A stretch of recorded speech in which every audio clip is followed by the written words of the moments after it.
प्रेमा भाग 2, जलन बुरी बला। लाला बद्री प्रसाद अमृतराय के बाप के दोस्तों में थे और अगर उनसे अधिक प्रतिष्ठित न थे तो बहुत हेठे भी न थे। दोनों में लड़के लड़की के ब्याह की बातचीत पक्की हो गई थी और अगर मुंशी धनपत राय 2 बरस भी और जीते तो बेटे का सेहरा देख लेते, मगर कालवश हो गए और यह अरमान मन में लिए बैकुंठ को सिधारे। हाँ, मरते मरते उनकी बेटे हो यह नसीहत थी कि मुंशी बद्री प्रसाद की लड़की से अवश्य विवाह करना। अमृतराय ने भी लजाते लजाते बात मानी थी, मगर मुंशी धनपत राय को मरे आज 5 बरस बीत चुके थे। इस बीच में उन्होंने वकालत भी पास कर ली थी और अच्छे खासे अंग्रेज बन बैठे थे। इस परिवर्तन ने पब्लिक की आंखों में उनका आदर घटा दिया था। इसके विपरीत बद्री प्रसाद पक्के हिंदू थे। साल भर 12 मास उनके यहाँ श्रीमद् भागवत की कथा हुआ करती थी। कोई दिन ऐसा न जाता कि भंडार में 150 साधुओं का प्रसाद न बनता हो। इस उदारता ने उनको सारे शहर में सर्वप्रिय बना दिया था। प्रतिदिन भोर होते ही वह गंगा स्नान को पैदल जाया करते थे और रास्ते में जितने आदमी उनको देखते सब आदर से सिर झुकाते थे और आपस में कानाफूसी करते कि दुखियारों का यह दाता सदा फलता फूलता रहे। यद्यपि लाला बद्री प्रसाद अमृतराय की चाल ढाल को पसंद न करते थे और कई बार उनको समझाकर हार भी चुके थे, मगर शहर में ऐसा होनहार, विद्यावान, सुंदर और धनिक कोई दूसरा आदमी न था जो उनकी प्राण से अधिक प्रिय लड़की प्रेमा के पति बनने के योग्य हो। इस कारण वे बेबस हो रहे थे। लड़की अकेली थी, इसलिए दूसरे शहर में ब्याह भी न कर सकते थे। इस लड़की के गुण और सुंदरता की इतनी प्रशंसा थी कि उस शहर के सब रईस उसे चाहते थे। जब किसी कामकाज के मौके पर प्रेमा 16 श्रृंगार करके जाती तो जितनी और स्त्रियां वहां होती उसके पैरों तले आंखें बिछाती। बड़ी बूढ़ी औरतें कहा करती थी कि ऐसी सुंदर लड़की कहीं देखने में नहीं आई। और जैसी प्रेमा औरतों में थी वैसे ही अमृतराय मर्दों में थे। ईश्वर ने अपने हाथ से दोनों का जोड़ मिलाया था। हाँ, शहर के पुराने हिंदू लोग इस विवाह के खिलाफ थे। वह कहते कि अमृतराय सब गुण अगर सही मगर है तो ईसाई। उनसे प्रेमा जैसी लड़की का विवाह करना ठीक नहीं है। मुंशी जी के नातेदार लोग भी इस शादी के विरुद्ध थे। इसी खींचातान में 5 बरस बीत चुके थे। अमृतराय भी कुछ बहुत उद्यम न मालूम होते थे, मगर इस साल मुंशी बद्री प्रसाद ने भी हियाब किया और अमृतराय भी मुस्तैद हुए और विवाह की साइट निश्चय की गई। अब दोनों तरफ तैयारियां हो रही थी। प्रेमा की मां अमृतराय के नाम पर बिकी हुई थी और लड़की के लिए अभी से गहने पाते बनवाने लगी थी कि निदान आज यह महाभयानक खबर पहुंची कि अमृतराय ईसाई हो गया है और उसका किसी मेम से विवाह हो रहा है। इस खबर ने मुंशी जी के दिल पर वही काम किया जो बिजली किसी हरे भरे पेड़ पर गिरकर करती है। वे बूढ़े तो थे ही, इस धक्के को न सह सके और पछाड़ खाकर जमीन पर गिर पड़े। उनका बेसुध होना था कि सारा भीतर बाहर एक हो गया। तमाम नौकर चाकर अपने पराये इकट्ठे हो गए और क्या हुआ का शोर मचाने लगा। अब जिसको देखिए यही कहता फिरता है कि अमृतराय ईसाई हो गया है। कोई कहता है थाने में रपट करो, कोई कहता है चलकर मारपीट करो। बाहर से दम ही दम में अंदर खबर पहुंची। वहां भी कोहराम मच गया। प्रेमा की मां बेचारी बहुत दिनों से बीमार थी और उन्हीं की जिद थी कि बेटी की शादी जहां तक जल्द हो जाए अच्छा है। यद्यपि वो पुराने विचार की बूढ़ी औरत थी और उनको प्रेमा का अमृतराय के पास प्रेम पत्र भेजना एक आंख न भाता था, तथापि जब से उन्होंने उनको एक बार अपने आंगन में खड़े देख लिया था तब से उनको यही धुन सवार थी कि मेरी आंखों की तारा का विवाह हो तो उन्हीं से हो। वो इस वक्त बैठी हुई बेटी से बातचीत कर रही थी कि बाहर से यह खबर पहुंची। वह अमृतराय को अपना दामाद समझने लगी थी और कुछ तो न हो सका, बेटी को गले लगाकर रोने लगी। प्रेमा ने आंसू को रोकना चाहा मगर न रोक सकी। उसकी बरसों की संचित आशारूपी बेल क्षण मात्र में कुम्हला गई। हाय, उससे रोया भी न गया। चित व्याकुल हो गया। माँ को रोती छोड़ वह अपने कमरे में आई, चारपाई पर धम से गिर पड़ी। ज़बान से केवल इतना निकला कि नारायण, अब कैसे जीऊंगी, और उसके भी होश जाते रहे। तमाम घर की लौड़ियां उस पर जान देती थी। सब की सब एकत्र हो गईं और अमृतराय को हत्यारे और पापी की पदवियां दी जाने लगी। अगर घर में कोई ऐसा था कि जिसको अमृतराया के ईसाई होने का विश्वास न आया, तो वह प्रेमा के भाई बाबू कमला प्रसाद थे। बाबू साहब बड़े समझदार आदमी थे। उन्होंने अमृतराय के कई लेख मासिक पत्रों में देखे थे, जिनमें ईसाई मत का खंडन किया गया था और हिंदू धर्म की महिमा नाम की जो पुस्तक उन्होंने लिखी थी, उसकी तो बड़े बड़े पंडितों ने तारीफ की थी। फिर कैसे मुमकिन था कि एकदम उनके ख्याल पलट जाते और वही ईसाई मत धारण कर लेते। कमला प्रसाद यही सोच रहे थे कि दाननाथ आते दिखाई दिए। उनके चेहरे से घबराहट बरस रही थी। कमला प्रसाद ने उनको बड़े आदर से बैठाया और पूछने लगे, यार, यह खबर कहाँ से उड़ी? मुझे तो विश्वास नहीं आता। दाननाथ, विश्वास आने की कोई बात भी तो हो। अमृतराया का ईसाई होना असंभव है। हाँ, वो रिफॉर्म मंडली में जा मिले हैं। मुझसे भूल हो गई कि यही बात तुमसे न कही। कमला प्रसाद, तो क्या तुमने लाला जी से यह कह दिया? दाननाथ ने संकोच से सिर झुकाकर कहा, यही तो भूल हो गई। मेरी अक्ल पर पत्थर पड़ गए थे। आज शाम को जब अमृतराया से मुलाकात करने गया, तो उन्होंने बात बात में कहा कि अब मैं शादी न करूंगा।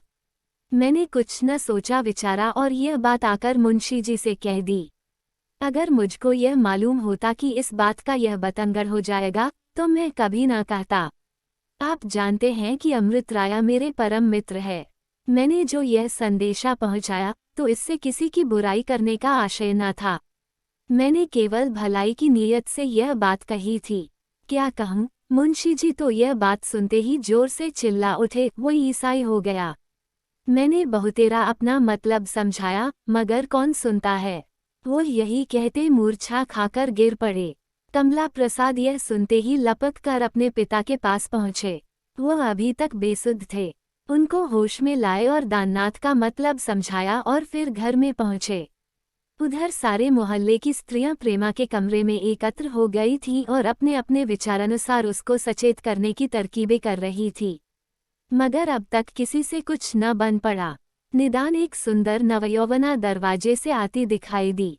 उसको देखते ही सब औरतों ने शोर मचाया, लो, पूर्णा आ गई। अब रानी को चेत आ जाएगी। पूर्णा एक ब्राह्मणी थी। इसकी उम्र केवल 20 वर्ष की होगी। वह अति सुशीला और रूपवती थी। उसके बदन पर सादी साड़ी और सादे गहने बहुत ही भले मालूम होते थे। उसका विवाह पंडित बसंत कुमार से हुआ था, जो एक दफ्तर में 30 रुपये महीने के नौकर थे। उनका मकान पड़ोस ही में था। पूर्णा के घर में दूसरा कोई न था, इसलिए जब 10 बजे पंडित जी दफ्तर को चले जाते, तो वह प्रेमा के घर चली आती और दोनों सखियां शाम तक अपने अपने मन की बातें सुना करतीं। प्रेमा उसको इतना चाहती थी कि यदि वह कभी किसी कारण से न आ सकती, तो स्वयं उसके घर चली जाती। उसे देखे बिना उसको कल न पड़ती थी। पूर्णा का भी यही हाल था। पूर्णा ने आते ही सब स्त्रियों को वहां से हटा दिया। प्रेमा को इत्र सुंघाया, केवड़े और गुलाब का छींटा मुख पर मारा।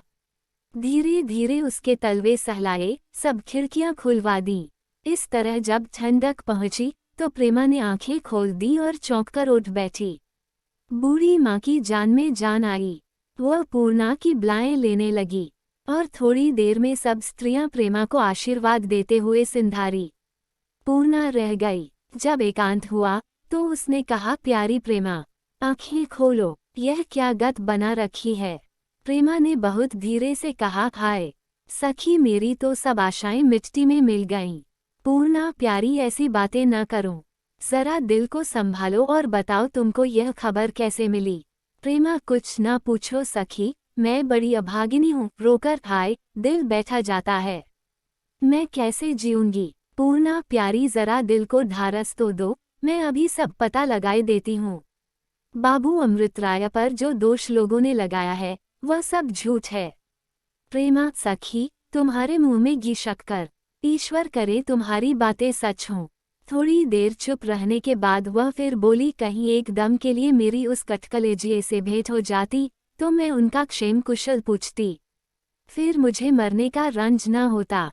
पूर्णा, यह कैसी बात कहती हो सखी? मरे वह जो तुमको देख न सके। मुझसे कहो, मैं तांबे के पत्र पर लिख दूं कि अमृतराय अगर ब्याह करेंगे, तो तुम ही से करेंगे। तुम्हारे पास उनके 20 पत्र पड़े हैं। मालूम होता है किसी ने कलेजा निकाल के धर दिया है।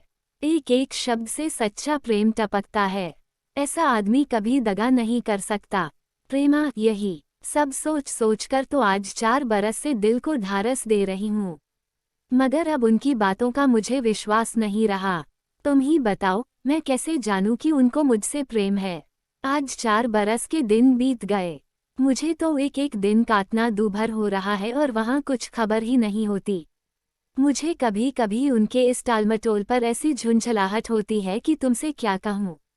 जी चाहता है उनको भूल जाऊं, मगर कुछ बस नहीं चलता। दिल बेहया हो गया। यहाँ अभी यही बातें हो रही थी कि बाबू कमला प्रसाद कमरे में दाखिल हुए। उनको देखते ही पूर्णा ने घूंघट निकाल ली और प्रेमालेबी चट आंखों से आंसू पोंछ लिए और संभल बैठी। कमला प्रसाद, प्रेमा, तुम भी कैसी नादान हो। ऐसी बातों पर तुमको विश्वास क्यों कर आ गया। इतना सुनना था कि प्रेमा का मुखड़ा गुलाब की तरह खिल गया। हर्ष के मारे आंखें चमकने लगी। पूर्णा ने आहिस्ता से उसकी एक उंगली दबाई। दोनों के दिल धड़कने लगे कि देखें यह क्या कहते हैं।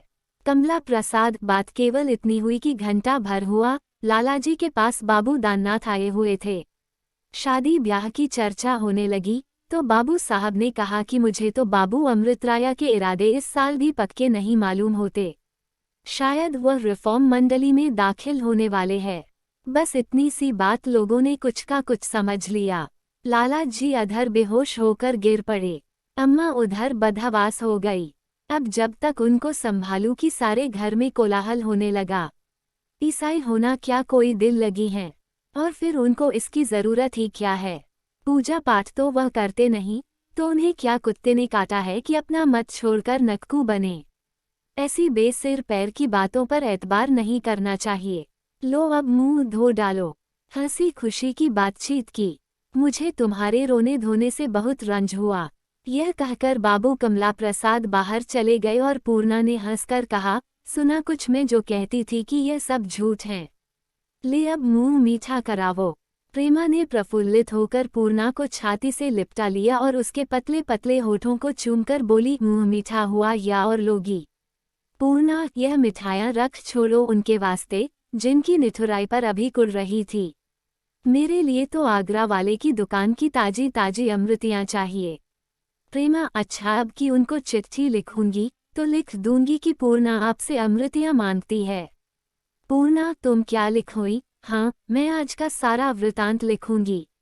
ऐसा ऐसा बनाऊंगी कि तुम भी क्या याद करो। सारी कलई खोल दूंगी। प्रेमा लजाकर, अच्छा रहने दीजिए, यह सब दिल लगी। सच मानो पूर्णा, अगर आज की कोई बात तुमने लिखी तो फिर मैं तुमसे कभी न बोलूंगी। पूर्णा, बोलो या न बोलो, मगर मैं लिखूंगी जरूर। इसके लिए तो उनसे जो चाहूंगी ले लूंगी। बस इतना ही लिख दूंगी कि प्रेमा को अब बहुत न तरसाए। प्रेमा बात काटकर, अच्छा लिखिएगा तो देखूंगी। पंडित जी से कहकर वह दुर्गत कराऊंगी कि सारी शरारत भूल जाओगी। मालूम होता है उन्होंने तुम्हें बहुत सिर चढ़ा रखा है। अभी दोनों सखियां जी भर कर खुश न होने पाई थीं कि उनको रंज पहुंचाने का फिर सामान हो गया।